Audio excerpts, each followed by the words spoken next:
Donner son sang, c'est offrir la vie. Sous ce slogan porteur d'espoir, l'association Jeunesse pour un développement durable JDD SAPTA de Gaïa a donné le coup d'envoi de la deuxième édition de sa semaine humanitaire le 18 décembre à l'occasion de la fête nationale du Niger. C'est à l'hôpital du district sanitaire de Gaïa qu'une centaine de jeunes volontaires se sont mobilisés pour un don de sang. Un acte volontaire destiné à sauver des vies. Cette mobilisation marque le début d'une série d'actions placées sous le signe de l'entraide et du développement.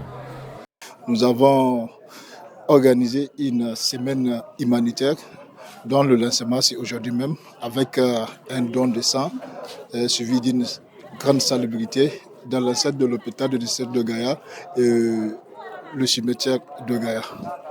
Donc c'est une semaine avec 4 activités. Aujourd'hui, je m'en vais directement vous donner le programme parce qu'on a fait don de sang ce matin. Salubrité, il y aura don le vendredi, Inch'Allah, à partir de 10h au niveau de la morgue, des tissus blancs, des parfums et des savons. Il faut que tout le monde s'y mette, il faut que tout le monde essaye de contribuer pour que cette refondation, prônée au sommet par le président, son Excellence Abdourahmane Tiani, président du CNSP, son Excellence aussi le Premier ministre Lamine Zen, que les gens comprennent que leur combat, c'est le combat de tout le monde.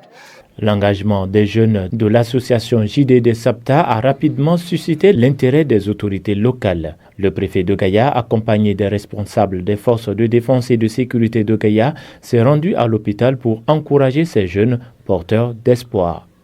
On est là pour les féliciter, les encourager, les exhorter à continuer dans ce sens. Parce que tout celui qui donne le sang, il a sauvé une vie. Donc nous les remercions beaucoup à l'occasion, au nom du président du CNSP, son Excellence le général de brigade Abdourahmane Tiani, son Premier ministre, son Excellence Mohamed Lamine Zen, chef du gouvernement, au nom du gouverneur de la région de Dessau et à l'ensemble des FDS qui m'accompagnent ici. On est là pour leur présenter nos encouragements.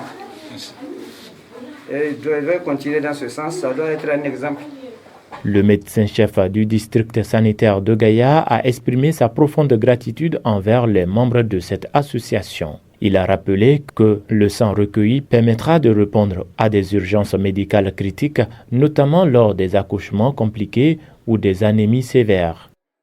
Un don de sang sauve minimum, minimum c'est une vie ou même au-delà, parce que avec une seule personne peut donner également des poches de 450 qu'on peut faire des répartitions pour donner également à plusieurs personnes, surtout pour les enfants et surtout pendant cette période où vraiment nous avons beaucoup de besoins. Les besoins ne font qu'augmenter pour les activités cliniques, que ce soit surtout pour les enfants et les césariennes. Donc nous ne pouvons que les remercier. Le sang fait partie également d'une des stratégies pour pouvoir diminuer le taux de décès de maternelle et infantile. Donc nous ne pouvons que les remercier. La deuxième édition de cette semaine humanitaire s'est poursuivie avec une série d'activités tout aussi impactantes. Les jeunes de l'association JDD SAPTA ont offert des tissus blancs, des savons, des parfums et d'autres articles utiles à la morgue de l'hôpital. Des opérations de salubrité sont au programme visant à assainir les espaces publics.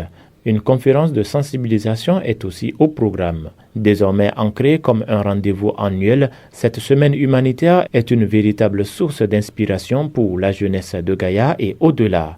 Elle montre bien l'impact positif d'une jeunesse engagée, consciente de son rôle dans le développement durable et déterminée à améliorer les conditions de vie de sa communauté.